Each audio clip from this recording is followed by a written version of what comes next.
চাই না, আমরা দেশের মানুষের অধিকার চাই। আর যদি একটা গুলি চলে, আর যদি আমার লোকদের উপর হত্যা করা হয়, তোমাদের বর কাছে আমার অনুরোধ হইল, প্রত্যেক ঘরে ঘরে দুর্গ গড়ে তোলো। তোমাদের যা কিছু আছে তাই নিয়ে শত্রুর মোকাবেলা করতে হবে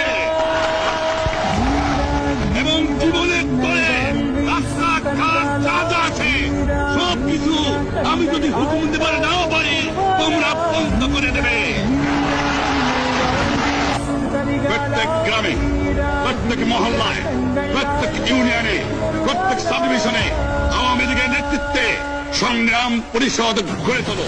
একটাই কথা বলবো, the historic 7th March speech of Bangladesh, Bangabandhu Sheikh Mujibur Rahman. Thank you very much.